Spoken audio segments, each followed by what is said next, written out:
Kia ora and welcome to this episode of the Amateur Austenite. I'm Frances Duncan, an author and the founder of the Jane Austen Society of Aotearoa, New Zealand. My co-host is Emma. Hello, and we do also have Bingley here today. He's down on the floor behind me, asleep. Our silent canine co-host. Today we're discussing the 1987 adaptation of Northanger Abbey. We thought it was 1984, but it's actually 1987, which Emma saw in its original run. On Masterpiece Theatre in 3 pieces on Sunday night. You said you were very into it. You even had a poster. Yeah, so I think it's because of the age that I was. I don't know if it reached New Zealand in 1987. It could have been 1988. I might have been 14 or 15. I was the right age for a gothic drama with a young heroine. After the first episode, the anticipation, what was going to happen next, and having to wait a whole week to find out was so intense. I can't remember where I got the poster from. Maybe the local video shop. I do remember the triumph of securing that poster, and it hung on my wall for years. It had Catherine Schlesinger in her blue and white bonnet and them bathing in the bath. I think it had the flannel bathing costumes that we'll get to, and I stared at it quite a lot. Then completely forgot about it for decades until we watched it, and it was such a joy to relive it. I couldn't believe how much of it was so fresh that I could remember the costumes, particularly the dramatic gothic bits, were still there in my memory, ready to be dug out. I offended you beforehand by referring to it as an absolutely terrible movie. And it was not an absolutely terrible movie. I think it is both good and absolutely terrible, bearing in mind that I really enjoy terrible movies. I have objective evidence that it was not a terrible movie. My husband had never seen it before, and we had an excellent conversation afterwards in which he confirmed that it is a good movie. I do really enjoy this movie. There are just some bits that are quite ridiculous, including some of the costuming. So I've written up a lot of notes in separate categories of what they kept, what they changed, what was good, and I gotta tell you, the what was good is actually longer than all the rest of them, and then what was bad. Before we launch into that, Frances, this is my husband's theory. The whole film is from Catherine's point of view. There is no authorial voice in here at all, unlike the book, and that is why the Gothic is completely ramped up. Or, to turn that on its head, they have done that in order to ramp up the Gothic. They have made a choice. We are going to make this a Gothic movie, and so we are going to make it from Catherine's point of view. And that is what all that dry ice is about. And that is why there are some storyline changes to ramp up the drama. That is why there are some pretty odd insertions. That is why some characters are played down and we don't get to see some aspects of their character that we know that they are deceiving Catherine in the book, and we don't see that in the film. It's because Catherine doesn't know it. It's just that the point of view is really shifted much more intensely in on Catherine in the film compared to the book, and that is why it is so gothic. So if you think about it as a gothic movie, the changes make sense. At the very start, she and her brother run through a graveyard. Yes, her father is a clergyman, so they live right near the church, but I feel like the running through the graveyard was intentional to set the tone. I absolutely agree. That makes total sense, because if you have the authorial voice, it almost ruins the movie because you've been making fun of Catherine the entire time, and the thing is that normal things happen, not gothic things, and that's the thing that makes the book funny, because Catherine's expecting gothic things around every corner, and there are none. Even Northanger Abbey in this adaptation is quite gothic. They kept Catherine's enthusiasm. She's very enthusiastic throughout, and her wide-eyed innocence, which we talked about after watching it. She literally has her eyes really wide almost all the time, which made me think of Jenna Ortega in the Wednesday Addams series. She doesn't blink during most of her scenes, and that was a specific choice that they made. I wondered if it was an element in their casting. Did they choose someone with the most innocent looking, astonished eyes that they could find? I think we'd need to watch more of her work to figure that one out. I looked her up, and she was born in 1963, so she was probably 24 at the time that she was playing the 17-year-old, and she was a stage actress, and she worked very little after this. She kind of disappears around about 1991. How mysterious. So was Northanger Abbey the highlight of her career, or did it ruin her career? It's a question for the internet. They kept all three Thorpe sisters because it's easy to get rid of two of them and just have Isabella. But there's that lovely scene when we meet them and the other two are giggling and repeating everything Isabella says, and it echoes around the room. We very clearly see Mrs. Allen repeating the things that Mr. Allen says, which in the book was quite annoying, and her being obsessed with clothing. But in the movie, she comes across as kind of adorable. I have a theory about that too. Oh. I think they may have changed the role because of the actress. Googie Withers. She was the most famous actor in the film at the time it was released. She is really good. I really enjoyed her. When we were discussing the book, a lot of the things we talked about were what a negligent caregiver Mrs. Allen was, and how she was self-obsessed and pretty low in intelligence, and that the only thing that made her respectable was Mr. Allen.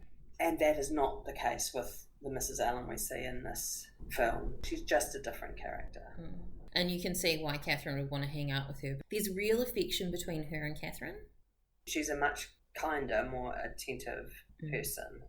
And as a consequence, Mr. Allen's character is less in the book, is quite a sensible person who guides Catherine and keeps her safe, but not so much in the film. He's a very, very minor character. In fact, in one scene he falls asleep. He doesn't come off well in the film. Other things that they kept, Isabella attaching herself to Catherine really quickly, but you can see her motivation because she's introduced at the same time as James.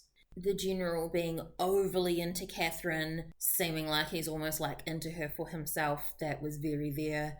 Feels a little creepy. I think your husband mentioned that was like, is he into her? Also, in this film, there are fantasy sections, Catherine's fantasies, and very early on, the villain in her fantasy is General Tilney. Before we meet him, and he is carrying her unconscious body through the dry ice. Right from the start, when we meet him, there's this suggestion of this kind of a bit of a sexual tension thing happening that appears even before we meet his character. You do see his face before you meet him. So it would make more sense for him to be faceless before you meet the character, and then her to just sort of put his face on her fantasy villain. Yeah, he did have a terrible wig, a brown bob wig that is not very naturalistic in the fantasy scenes. There was a lot of bad hair and bad wigs throughout the production. That is true. We talked about the first scene where Catherine and her little brother are running through the cemetery, and that little brother has a truly shocking haircut. Kind of a mixture between a Regency haircut and an 80s haircut, and it's a bad mixture. The last what they kept that I have on my list is the guests coming to Northanger while Catherine's there. It happens at a different time, but also we get to meet them in the movie and sets up a possible rival for Catherine, which doesn't happen in the book. She refers to them being there and meeting them, but it's just kind of, oh, this happened. I do think that adds something, because when you're young and in love, you do fear that everyone is in love with the object of your affections and is going to take them away from you, and that they are more accomplished and better suited to you, your partner, than you are. So what they changed, I have a really big list. They have the scene in the bath that you mentioned on the poster. So they go into the baths that Bath is famous for, wearing these absolutely hideous off-orange things. And the men and women are together, which is so wrong. And the women are wearing bonnets. And John Thorpe is there, and I think that he looks like a cowboy in a prison jumpsuit. So the orange jumpsuity thing is historically accurate. That makes it even funnier. So it's called a flannel, and it's made of flannel. You don't say. That's your first swimming togs? Which, when you think of togs showing a lot of skin, these ones were made to cover every bit of skin. But I agree. I haven't researched this, but it seems unlikely that they had mixed bathing. It did become illegal later. They surely would have had men's times and women's times. Because I know they did when they bathed at the beach, which was actually a similar sort of thing. You wear these giant flannel cover everythings. A horse in a carriage drives you out into the sea, and then you get put in the sea. Although when you think about it, that does kind of make some sort of sense, because instead of just like going up to your ankles, you're literally getting into the water. Yes, it's the immersion that's the important thing. Good for the health.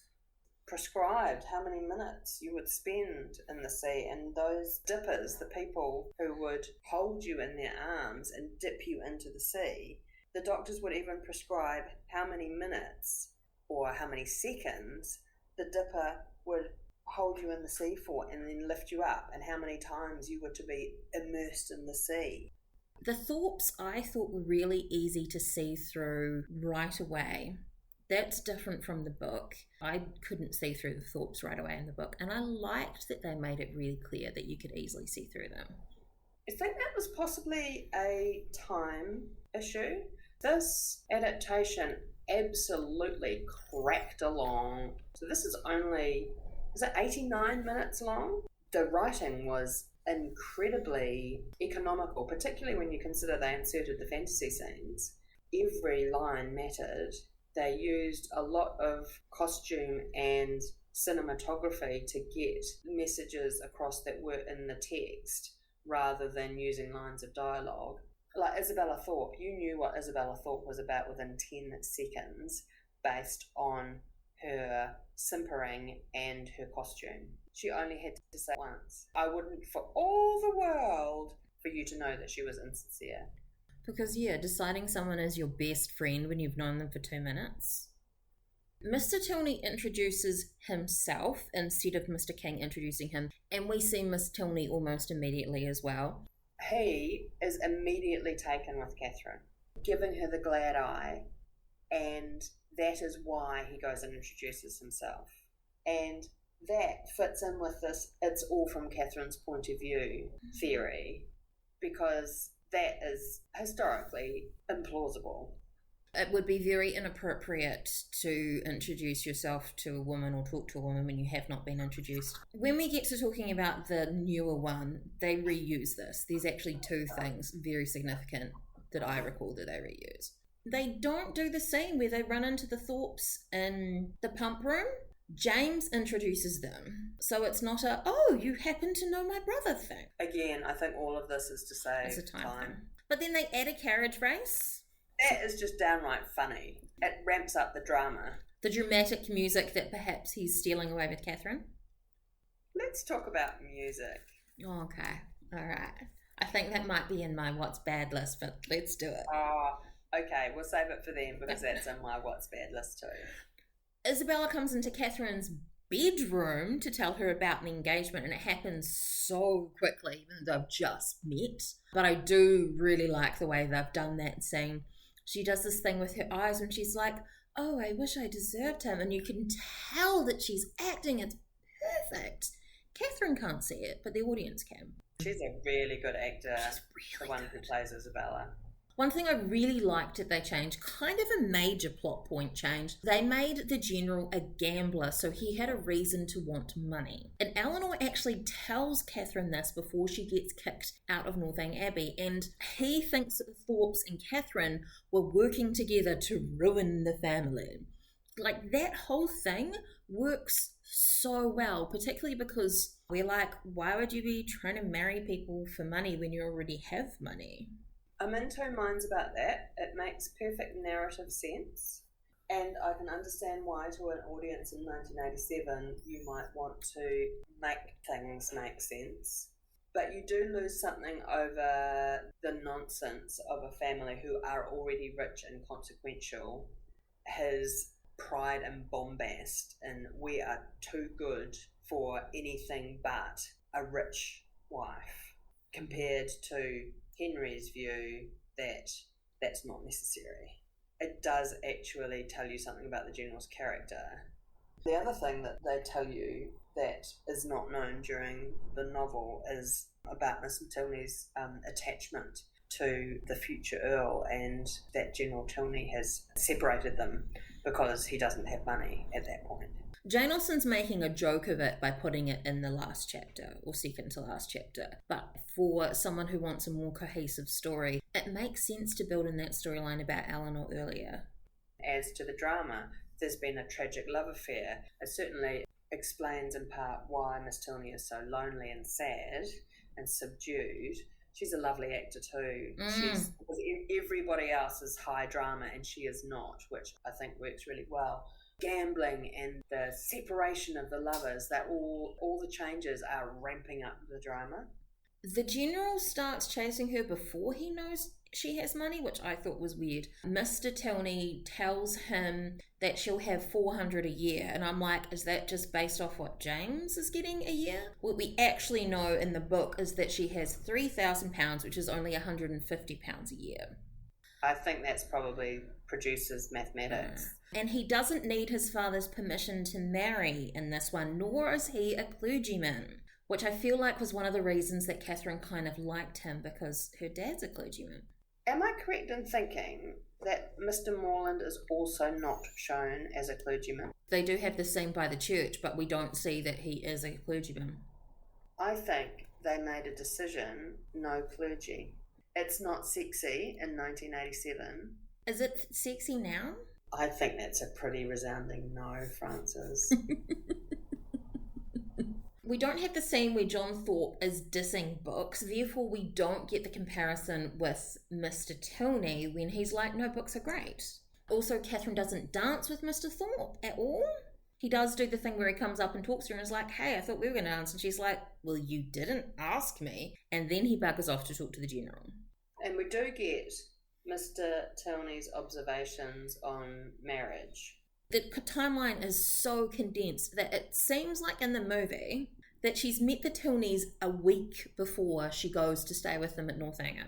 I don't think it matters. I think that it's all high drama and you get caught up with it and you don't question that. We do get to see that it's Eleanor's choice to invite her, which I liked, but then we see her face fall when she realises what her father's plan for Catherine is. And there's a created character, the Marchioness, who looks absolutely terrible and for some reason has a child slave.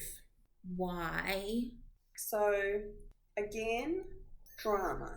So the Marchioness is dressed in black lace. Because she's a widow. The most dreadful makeup. Intentionally dreadful. White cake with rosy red cheeks and very bad kohl around her eyes. And a fake mole, I think. Yeah, she's got a patch from the previous century. And she behaves in this affected manner. And she has a dark past. She ran away with a Frenchman when she was 16 and he didn't marry her for 20 years. So she's only just respectable.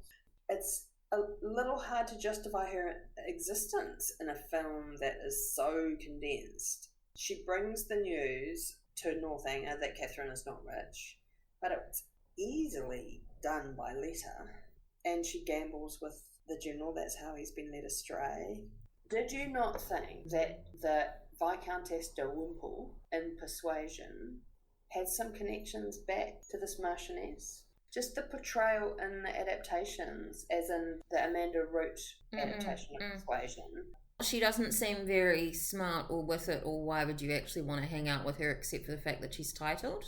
No, I actually mean the physical, the makeup. Their faces in particular, their face shapes and their behaviour. If you watch their movements, the characterisation is very similar. I just wondered if the production of Persuasion had seen this version of Northanger Abbey, if that had influenced them at all. It may have, yeah. I'm going to have to go and rewatch it now. Or maybe this is a stock character that is in theatre and they both pulled it out of the same bag. The rich older lady, not the nice rich older lady, but the other one, is a bit of a trope. Do they need to have a female villain? Is that what it is? The general can't be bad by himself. There has to be a female villain that's making him bad.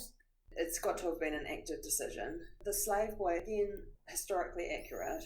There is no way that would be done now.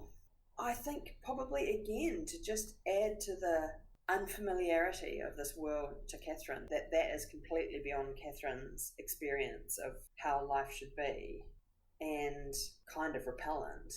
During the concert where Mr. Tilney is singing the duet with the potential love interest, the slave boy comes and takes her hand and she leaves while they're singing, which is very rude, and he leads her out into the garden, does cartwheels. She has a completely unrelated fantasy in her head while he's doing cartwheels. Very bizarre. Catherine gets lost very dramatically on the first night she's at Northanger, somehow ends up outside and runs into a bird and all of this. And the last thing that I've got a note for what they changed was, when Mr. Tilney finds her in his mother's room, he's actually angry. In the book, he's not angry, he's more confused. And she doesn't see him after. In the book, it's made very clear that he's so kind to her, so she doesn't feel weird about that. But in this one, he goes away and she doesn't see him till right at the end. And that's important because she needs to feel the agonies of having been discovered and then to have him be kind to her about it. Kind of important in the development of their relationship and her growing up. Definitely adds to the drama too.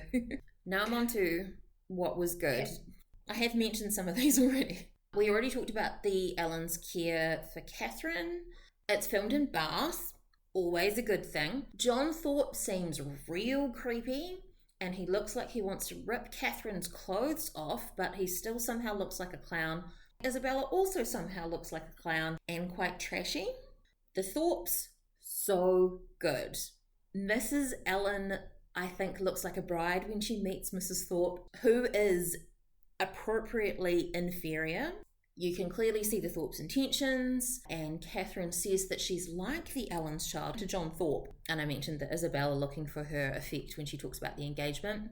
I like that we have the letter back to her home at Fullerton, pointing out how sketchy it is that she's going to Northanger when there's no woman in the house, there's no mother. Mr. Tilney points out that Catherine is not like the heroines she reads about, as opposed to in the book. It's the narrator telling us that. We get lots of scenes of her reading and we can see her getting almost aroused by the things that she's reading, which I think is quite appropriate. So I think now you'd potentially have someone reading smut. We see Mrs. Thorpe grabbing the letter from Isabella when Isabella's engagement is confirmed. I thought that was a really good part. Her makeup as well, also terrible, like the Marchioness, quite white and then quite bright red lips. Quite trashy. The flirting between Isabella and Captain Tilney is so good. And he asks her to dance before they're introduced, and she's so the cat that's got the cream. It's beautiful. Though I don't like his wig. It's grey. So you can see the differences that Catherine's elegant and Isabella is flashy. There's one scene I just put, Catherine has a cute bonnet that looks like a cloche hat, which is very 1920s, 30s. The look that Mr. Tilney gives his father when the general's like, at some point I might get to choose a new dinner service. And Mr. Tilney's like, you shut your mouth right now. So good. And we get to see their confrontation at the end, which I liked. And when Catherine is home at Fullerton, she does look really despondent, but she does look older. She looks like a young lady rather than a girl. I think they've done that really well. And in the final scene with Mrs. Ellen, she's wearing this turban / headpiece that her curls are coming through. I really liked it. It looked a little funny, but I thought it was beautiful. in the very last scene where Catherine and Henry kiss, she's crying, and I've never seen that detail before because I've never seen it on a big enough screen, and that was really beautiful. That happens in the 2007 Persuasion as well, that when they kiss they cry, and I thought that was really good. And then I have several quotes of things that people said that I liked. In the bath scene, Catherine says to Mrs. Allen, "Isabella is so sensitive to the heat."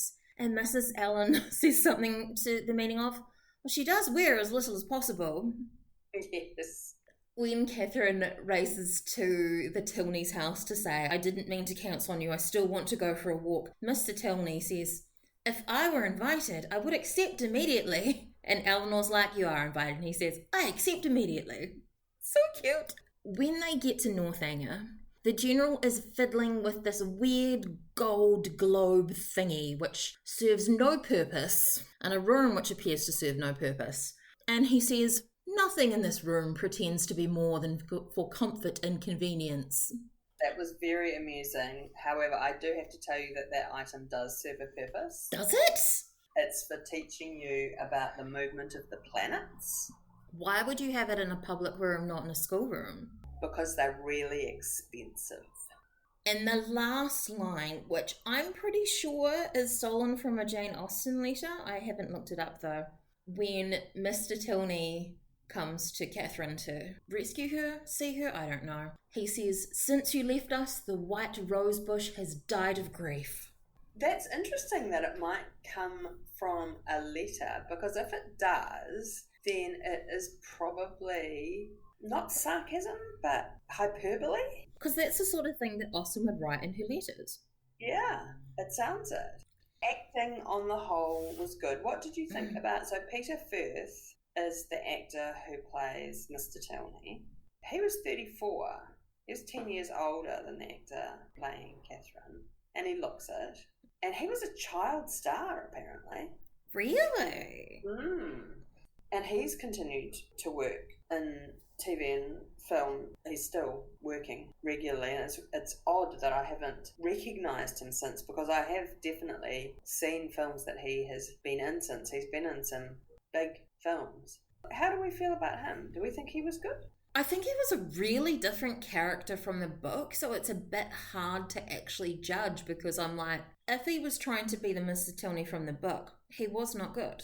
But if they were actually changing the characterization, then potentially he was. He had this like mysterious, potentially creepy thing going on. Again, I think that was to heighten his appeal to Catherine. It was Catherine's point of view, right? She didn't understand him, and that was exciting. Also, his hair was bad. I'm pretty sure it was permed. Was that a perm? Pretty sure. There was so much bad hair.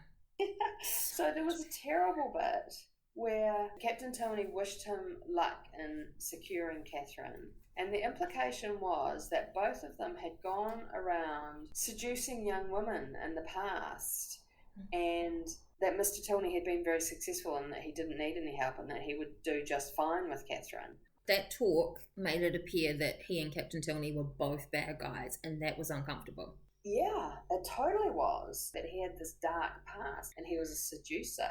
And even though we didn't doubt that his intentions toward Catherine were honourable, that he was using his experience to lure her in. And in the book was not intending to marry Catherine, and he liked her well enough, but she was just a girl until the point where his father's behaviour made it necessary for him to marry her. And that wasn't a terrible outcome, but it's not that he had conceived a grand passion for her, which is what it seems like in the film. Which is much more romantic. Absolutely. It's way more gothic than what Catherine would like to believe. All the clothes were quite fussy, but that's kind of appropriate for the early 1800s. And all the bonnets had these huge feathers, because it wasn't till the Regency that they sort of simplified the lines. And we already talked about Catherine's hilarious fantasies. They view Regency fashion through the lens of the fashion at the time they're making it. So they need to make the fashion appealing to the contemporary viewers. If you make an adaptation in the 70s of something that was set in 1810, you will get a combination of 1810 and 1970s fashion. And in this, I think that the very flouncy, lots of lace that was going on here was partly Regency or slightly pre-Regency and 1987. I think that's what was going on with the costuming here. I mean, Mrs. Allen is wearing a choker at one point, and John Thorpe looks like a leprechaun in one of his outfits. That was the hat. And the green vest. So the music you wanted to talk about, there were lots of synths and saxophones, and when there wasn't music, there was people wailing creepily in the background. I think, Francis, we call that singing. Oh, was it? I think that was spooky, creepy singing. It was a 1980s interpretation of what Gothic would have been like. The saxophones made us laugh. That was so bad it was good. It was so incongruous. Oh, and there was the random lady at the ball with a giant mole on her face. Watch out for it, guys. You cannot miss it. All the boys look like their hair needed cutting. Catherine runs through baths showing her ankles. You commented on this while we were watching it. Man, not just her ankles. She has lifted her skirts up above her, bunched up above her knees. You can see her whole calves. That is very scandalous. And the last thing on my list was that there is no proposal at the end. There is a beautifully dramatic scene where Mr. Tilney rides in on a horse and there is fog and they end up kissing, but he never actually proposes to her. How do we know he's not just turned up to kiss her and make love to her in the fields and then bugger off on his horse again? Francis, because it's Catherine's movie. But then she'd be a true dramatic heroine who's been left destitute. No? No. Would you recommend this film to a friend? Oh, I totally would. I watched it when I was in high school. We watched it for English, and everyone in my class made fun of it. And then my English teacher was like, oh, you think this is funny and overdramatic? And then read bits of, I'm not sure if it was several people's stories or just one, but the one I remember was that she read a bit of mine. And she's like, ouch. Yeah. Well, there was an old lady in this story who smelled like blood, so yeah. To which I'm like, why would you write that? Now I'm like, she would smell metallic. You wouldn't know it was blood. Oh, you can smell blood. I'm not a doctor, like you haven't hung out with blood a lot. Well, in my experience, you can smell blood. I loved revisiting the excitement and anticipation of my youth watching this. Despite the sometimes laughable 80s touches, I thought the core of this film, the acting, the plotting, the pacing, it's a good film. I think they've done really well to split it into 3 parts, but then also make it into a cohesive film so you can't tell where they split it into 3. And this has been our discussion of Northanger Abbey 1987 adaptation. I'm Frances Duncan. This has been Emma. Thank you for listening and we wish you happy watching.